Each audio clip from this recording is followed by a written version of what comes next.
Hi అండి, అందరికీ నమస్కారం. Welcome back to my channel yours lucky vlogs. కొత్తగా ఎవరైనా మన ఛానల్ చూస్తుంటే ప్లీజ్ అండి సబ్స్క్రైబ్ చేసుకోండి.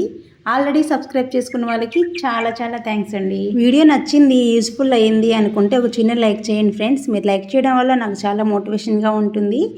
ఈరోజు మన వీడియోలో అయితే నేను మార్నింగ్ నుంచి ఈవినింగ్ వరకు చేసుకున్న కొన్ని పనులు, యూజ్ఫుల్ టిప్స్ అయితే మీతో షేర్ చేసుకుంటాను. ఇంకా పొద్దున్నే లెగిసిన వెంటనే స్టవ్ మీద అయితే ఒక సైడ్ హాట్ వాటర్ పెట్టేశానండి. అలాగే ఒక సైడ్ అయితే ఇడ్లీ అయితే పెట్టేస్తున్నాను. పెట్టేసిన తర్వాత బయటికి వెళ్ళిపోయి కొంచెం బయట కడిగేసి ముగ్గు అయితే పెట్టేసుకున్నాను. కానీ రైస్ కూడా నానబెట్టేశాను అనమాట. రైస్ నానుతూ ఉంటాయి కదా అని చెప్పేసి. రైస్ నానితేనే అన్నం బాగుంటుందండి, సన్నగా అవుతుంది, బాగా పొడి పొడిలాడుతూ వస్తుంది అనమాట. ఇంకా ఇంటి ముందు ముగ్గు పెట్టుకునేటప్పుడు మాత్రం చిన్న ముగ్గు వేసినా సరే పైన కొంచెం ఎర్రమట్టి, పసుపు, కుంకుమ వేస్తే చూడ్డానికి లుక్ బాగుంటుంది, మనసుకు కూడా ప్రశాంతతగా ఉంటుంది. అలాగే డైలీ ఒక చిన్న ముగ్గు పెట్టుకొని దాంట్లో కొంచెం ఎర్రమట్టి వేసుకుంటే లక్ష్మీ కళ ఉట్టిపడుతుందంట, లక్ష్మీదేవి ఇంట్లోకి వస్తుందని చెప్పి పెద్దవాళ్ళు అయితే అంటూ ఉంటారు. అది ఎంతవరకు నిజము అబద్ధం అనేదాన్ని పక్కన పెడితే మనకైతే మనసుకు ప్రశాంతంగా ఉంటుంది కదండి. సో అందుకోసమైనా మంచిగా ముగ్గు పెట్టుకోవడం అయితే బాగుంటుంది, ప్రశాంతంగా ఉంటుందని చెప్పేసి చేతనైనంత వరకు పెద్ద ముగ్గులు అయితే కాకపోయినా ఒక చిన్న ముగ్గు పెట్టుకొని దాంట్లో కొంచెం ఎర్రమట్టి వేసుకొని, అలాగే ఇప్పుడైతే నేను పసుపు కుంకుమ ఇంతకుముందు వేసేదాన్ని తెలియక తొక్కకూడదు అని చెప్పిన కాడి నుంచి అప్పటి నుంచి అయితే నేను వేయట్లేను పసుపు కుంకుమ. అంటే మనము అలాగే పక్కన వాళ్ళు కూడా బయట ముగ్గు పెట్టినప్పుడు ఎవరో ఒకరు తొక్కుతూ ఉంటారండి. ఎవరు పెద్దవాళ్ళు తొక్కకపోయినా పిల్లలైనా తెలిసి తెలియక తొక్కుతూ ఉంటారు. అందుకని చెప్పేసి పసుపు కుంకుమ అయితే ఇప్పుడు వేయట్లేను అనమాట.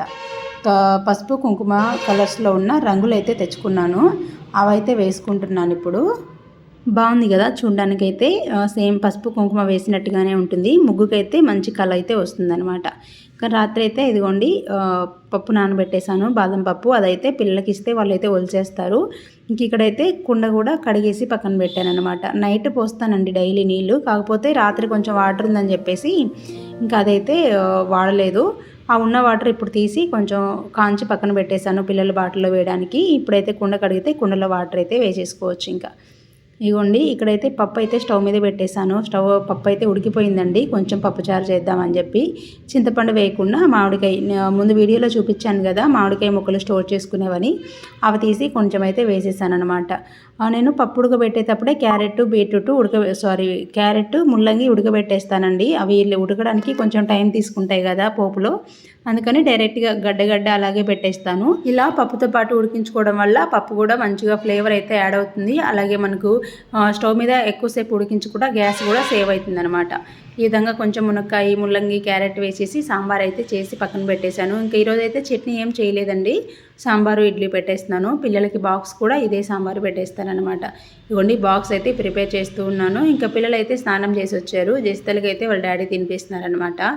ఈవిడ తినాలంటే ఒక గంట పడుతుందండి. ఎంత చెప్పినా ఎంత నేర్పించినా స్లోగా తింటుంది అనమాట మా పాప. అది ఆడుకుంటూ, వీడైతే వాడి పని వాడు ఫాస్ట్గానే చూసేసుకుంటాడు, కానీ జెస్సీతోనే కొంచెం కష్టం, లేట్గా తింటుంది. అగో చూసారా ఎలా కొడుతుందో. ఇంకా వాళ్ళ డాడీ ఉంటే దాని వగులు ఇంకా అంత కాదనమాట, దాని ఇష్టం అండి. ఇంకా అదే ఆట ఆడితే అదే ఆట అనమాట, ఏ పాట పాడితే అదే పాట, అట్లా ఉంటుంది. ఇక వీళ్ళకైతే బాక్స్ పెట్టి పంపించేసానండి. మా వారికి కూడా టిఫిన్ పెట్టేశాను, తను కూడా తినేసి ఇంకా ఫోన్ చూసుకుంటూ ఉన్నారనమాట. ఇంట్లో ఉంటే ఇదే పెద్ద పని పాపం వాళ్ళకి, ఫోన్ చూసుకోవడం, టీవీ చూసుకోవడం, ముఖ్యంగా క్రికెట్ చూడడం అనమాట. ఇంకా నేనైతే ఇల్లు పొద్దున్నే ఊడ్చేసానండి. ఇంక ఇప్పుడైతే తుడిచేసి ఈ విధంగా కొంచెం పూజ అయితే చేసుకుంటున్నాను.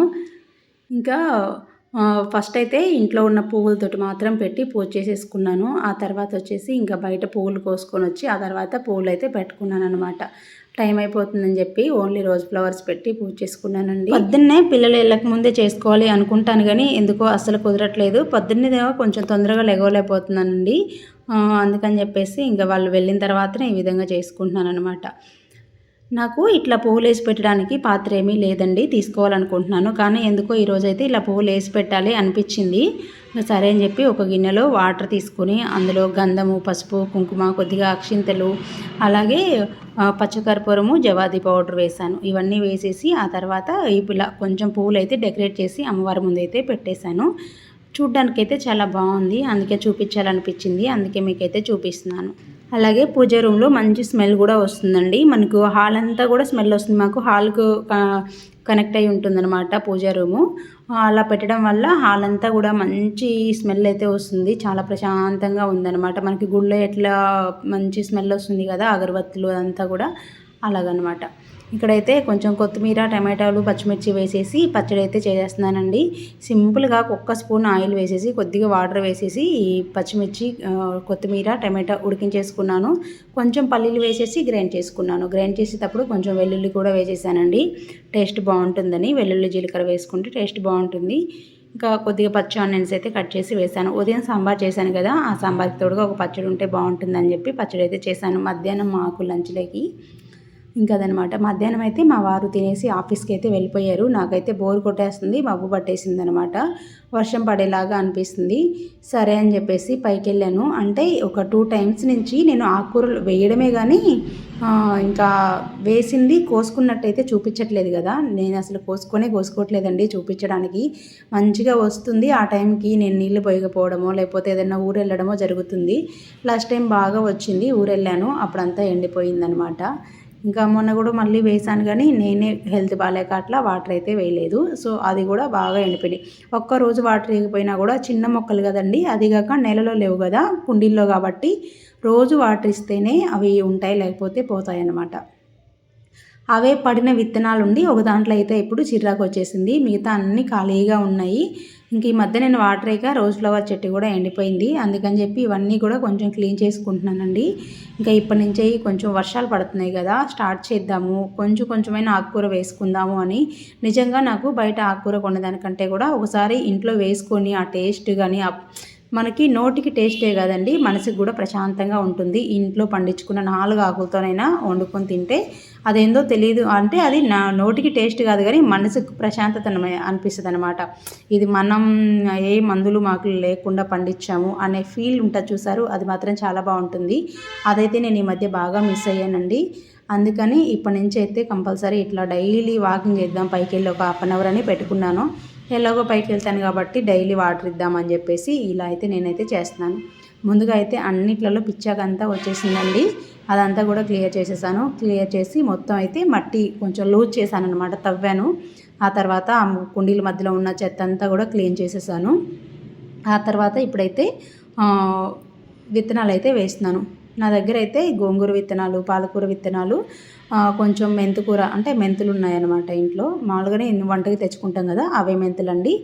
ఇంకా ఇదైతే ఇప్పి నూడిల్స్లో వచ్చింది. పాలకూర విత్తనాలు నార్మల్గా లేవు, కానీ ఇప్పి నూడిల్స్లో మాకు పాలకూర విత్తనాలు వచ్చినాయి ఇంతకుముందు, అవన్నమాట. కొంచెం తోటకూర విత్తనాలు, సరే దాంట్లో ఒకటి వేద్దామని చెప్పి వేస్తున్నాను.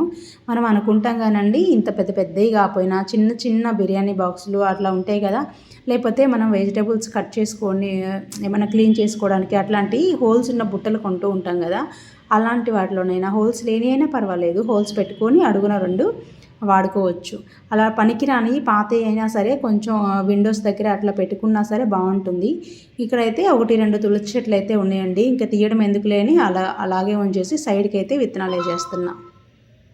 చూసారు కదా, ఫస్ట్ అయితే మెంతులు వేస్తున్నాను. అన్నిటికీ కూడా ఫస్ట్ వాటర్ ఇచ్చేసానండి. చాలా నుంచి మట్టి ఎండిపోయింది కదా, అందుకని చెప్పి ఫస్ట్ అయితే తవ్విన తర్వాత వాటర్ ఇచ్చేసాను. ఇప్పుడైతే సీడ్స్ వేస్తున్నాను అనమాట. మెంతికూర అయితే ఈజీగా వచ్చేస్తుందండి. అన్ని ఆకుకూరల లేకల్లా గోంగూర, మెంతికూర తొందరగా వచ్చేస్తాయి అన్నమాట. అలా అనిపిస్తుంది నాకైతే. మెంతికూర అయితే కరెక్ట్గా మనం డైలీ వాటర్ ఇస్తూ ఉంటే 15 డేస్లో మనం హార్వెస్ట్ చేసుకోవచ్చు. మైక్రో గ్రీన్స్ లాగా అయితే 10 డేస్లోనే హార్వెస్ట్ చేసుకోవచ్చు అనమాట. అది హెల్త్కి ఇంకా మంచిది. కాకపోతే మనకు ఆకు అనేది వదగదు, అంటే ఎక్కువ క్వాంటిటీ రాదంతే, కానీ హెల్త్కి మాత్రం చాలా మంచిదండి. ఇక్కడైతే నేను కొంచెం పాలకూర, నేను అనుకున్నాను ఒక 2-3 గింజలు ఉంటాయేమో ఒక కుండీలో అట్లా వేద్దాంలే అనుకున్నాను, కానీ పర్వాలేదండి, బాగానే వచ్చాయి. చూసారు కదా, ఇదిగో ఇన్ని వచ్చాయి అనమాట పాలకూర విత్తనాలు ఈ ప్యాకెట్లో, ఫ్రీగా వచ్చిన ప్యాకెట్లో. మనకి ఏదైనా ఫ్రీగా వచ్చిందంటే ఆశ ఎక్కువ కదా, ఆ ప్యాకెట్ కోసమే మా పిల్లలు ఇప్పి నూడిల్స్ కొన్నారండి. నేను మామూలుగా మ్యాగీ తీసుకుంటాను, అందులో సీడ్స్ వస్తాయి, మేము నాటాలి అని చెప్పేసి వాళ్ళు ఇప్పి తీసుకున్నారనమాట. ఇదైతే ఇలా హోల్స్ చేసేసి ఒక్కొక్క దాంట్లో ఒక 2-3 వేసేస్తున్నాను అనమాట. ఈ పాలకూర కొంచెం దూరంగా పెట్టుకుంటే చెట్టు అంటే చెట్టు పీకాల్సిన అవసరం లేదండి. మనం ఆకు తీసుకునేటప్పుడు జస్ట్ ఆకు తెంపుకుంటే చెట్టుకి మళ్ళీ వస్తూనే ఉంటాయి అన్నమాట.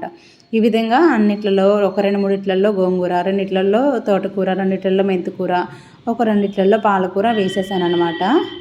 ఒకప్పుడు ఏం తిన్నా ఎలా తిన్నా కూడా అరిగిపోయేది. వాళ్ళు చేసే పనులు, వాళ్ళు చేసే కష్టం అలా ఉండేదన్నమాట. కానీ మనం చేసే పనులకి, మనం తినే తిండికి అస్సలు సంబంధమే లేదు. చేసే పని తక్కువ. అంటే మనీ చేతికి వస్తే వచ్చుండొచ్చు కానీ కష్టపడి చేసే పనులు తక్కువ అండి చాలా వరకి.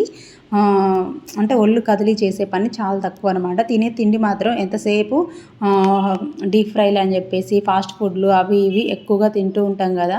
అలా అయితే అస్సలు తినకూడదండి. అలా తినడం వల్లే మనకి ఎక్కువ రోగాలు అయితే ఇప్పుడు వస్తున్నాయి. అలా కాకుండా కొంచెం హెల్దీ లైఫ్ స్టైల్ అనేది అలవాటు చేసుకోవాలి. అలవాటు పడ్డ ప్రాణం తినకుండా ఉండలేదు కదా అలాగని చెప్పేసి బయట తిండి అంత మంచిది కాదు. అందుకని చెప్పేసి మనం ఇంట్లోనే చేసుకొని ఏ రెసిపీ అయినా సరే ఇంట్లోనే కొంచెం హెల్దీ వేలో చేసుకొని తినడం చాలా మంచిది. ముఖ్యంగా పిల్లల విషయంలో ఇప్పుడు జాగ్రత్త తీసుకోకపోతే వాళ్ళకి ఇలాగే అలవాటు అయిపోతే రేపు వాళ్ళ హెల్త్ పూర్తిగా ఖరాబ్ అయిపోతుందండి. అది డైలీ డీప్ ఫ్రై తినకపోయినా అప్పుడప్పుడు ఇంట్లో డీప్ ఫ్రై ఐటమ్స్ అయినా సరే ఇంట్లో చేసి పెట్టుకోవడం. అలాగే ఫాస్ట్ ఫుడ్ మ్యాగీ అని అవే ఫ్రైడ్ రైస్లని ఉంటాయి కదా, అవైనా సరే కొంచెం హెల్దీ వేలో ఇంట్లో చేసుకున్నామంటే మనం కొంచెం వెజిటేబుల్స్ వేసుకొని అలాగే హెల్దీగా మంచి ఆయిల్ వేసుకొని చేసుకోవచ్చు. ఇక్కడ వచ్చేసి నేనైతే ఆన్లైన్లో ఈ కిచెన్కి సంబంధించిన చిన్న చిన్న డబ్బాలు అయితే ఆర్డర్ పెట్టానండి. ఇదిగోండి ఇలా ఉన్నాయి అనమాట. నాకైతే నచ్చాయి, చాలా క్యూట్గా ఉన్నాయి. ఇవి వచ్చేసి క్వాంటిటీ వచ్చేసి 1/2 లీటర్ అని చెప్పారు. పడుతుందేమో 1/2 లీటరు. ఇది వచ్చేసి గ్లాస్ కాదు, అలాగని అదొక టైప్ ఆఫ్ పోలే ప్లాస్టిక్ అట అలా ఉంది. బాగుందండి చూడ్డానికి. దీనికి రబ్బర్ లాగా రావడం వల్ల గ్రిప్ కూడా ఉంటుంది. మనం ఆయిల్ లాంటివి వేసినా కూడా ఒలికిపోవన్నమాట. క్యాప్ అయితే మరీ టైట్గా లేదు, మరీ లూజ్గా లేదు, పర్వాలేదు. మనం కిచెన్లో ఉప్పు కారాలు అవన్నీ కూడా స్టోర్ చేసుకోవడానికి బాగుంటుంది. పురుగు పట్టే ఛాన్స్ అయితే లేదండి. రబ్బర్ ఉంది కదా, పురుగులు దూరకుండా కొంచెం గట్టిగానే ఉంది, మరీ అంత లూజ్ ఏం లేదు, పురుగులు పట్టవు. మీకు ఎవరికైనా ఇది లింక్ కావాలంటే కామెంట్ చేయండి. నేనైతే నెంబర్ ఇస్తాను డిస్క్రిప్షన్లో, ఇంకా కామెంట్ బాక్స్లో కూడా పిన్ చేస్తాను, ఒకసారి చూసేయండి. ఇగోండి ఇవైతే చూడడానికి ఇలా ఉన్నాయి. ఎలా ఉన్నాయో చెప్పండి. నాకైతే ఇవి red colour, black colour, blue colour ఉన్నాయి. నాకైతే బ్లూ కలర్ నచ్చి బ్లూ కలర్ తీసుకున్నాను. ఈవినింగ్ పిల్లలైతే మ్యాగీ అడిగారండి. అరే నాకు ఓపిక లేదు, కొంచెం ఫ్రూట్స్ ఉన్నాయి తినండి రా అని చెప్తే అసలు వినలేదనమాట. చేయలేదు మమ్మీ మ్యాగీ చేయి, చాలా రోజులు అయింది కదా చేయక అని చెప్పేసి అడిగారు. సరే అని చెప్పి ఇదిగోండి వీడియో అయితే ఏం షూట్ చేయలేదు కానీ కొంచెం క్యారెట్ ఎక్కువగా వేసేసి మ్యాగీ అయితే చేశాను. రసం పౌడర్ వేస్తానండి, అందుకే నాకు అంత కొంచెం థిక్గా ఉంది. చాలా వాటర్ వేసాను, కాకపోతే అది మొత్తం ఎక్కువసేపు ఉడికించేసరికి వాటర్ అంతా పోయింది. మా పిల్లలు అదే అడుగుతున్నారు, కొంచెం వాటరీగా చేయాల్సింది, జ్యూసీగా ఉంటే బాగుంటుంది అని చెప్పేసి. సర్లే అడ్జస్ట్ అయితే తినరా, ఇప్పుడు మళ్ళీ వాటర్ వేసానంటే చప్పగా అయిపోద్ది అని క్యారెట్ తురిమేసి వేస్తాను ప్రతిసారి, కానీ ఈసారి మాత్రం కండిషన్ పెట్టాను, ముక్కలు తింటేనే చేస్తాను లేకపోతే చెయ్యను రా అని. సచ్చినట్టు తింటాంలే అన్నట్టుగా పాపం కష్టం మీద ఒప్పుకొని తరేని తింటున్నారనమాట. ఇలా మ్యాగీ అయినా సరే ఇంట్లో చేసుకుంటే సగానికి సగమైన హెల్తీ ఫుడ్ లాగా అనిపిస్తుంది. ఇక్కడ వచ్చేసి దోసపిండి అయితే పట్టేసుకుంటున్నానండి. ఇడ్లీ పిండి కొంచెం ఉంది, దోసపిండి కూడా పట్టుకుందాము, క్యారెట్లు పెట్టాలి రేపటి నుంచి మా వారికి కూడా అని చెప్పి పిండి అయితే పడుతున్నాను. ఇది వచ్చేసి బియ్యము, మినపప్పు, సొద్దలు 3 వేసేసి పట్టాను. సగం మెదిగిన తర్వాత ఇక కొంచెం రవ్వగా ఉన్నప్పుడు ఒక బాక్స్లో తీసి పెట్టుకున్నాను ఇడ్లీ కోసమని. మిగతాదైతే మెత్తగా తీసేసి పక్కన పెట్టేసుకుంటాను, అది దోశలకి. ఇదండి ఈరోజు వీడియో. మీకు నచ్చినట్లయితే లైక్ చేయండి, షేర్ చేయండి, సబ్స్క్రైబ్ చేసుకోవడం మాత్రం మర్చిపోవద్దు. ఇప్పటివరకు ఎవరైనా వీడియో లైక్ చేయకపోతే ఒక చిన్న లైక్ చేయండి ఫ్రెండ్స్. ఈ రోజు నుంచి మన వీడియోస్లో కొన్ని హెల్దీ టిప్స్ అయితే చెప్పబోతున్నాను, అలాగే మంచి రెసిపీస్ కూడా చూపిస్తానండి, తప్పకుండా షేర్ చేసుకోండి. ఈ దోశ బ్యాటర్ అయితే మనం నార్మల్గా ఇడ్లీకి దోశకి ఎలా వేసుకుంటామో అలాగే సొద్దలు వేసుకోవచ్చు.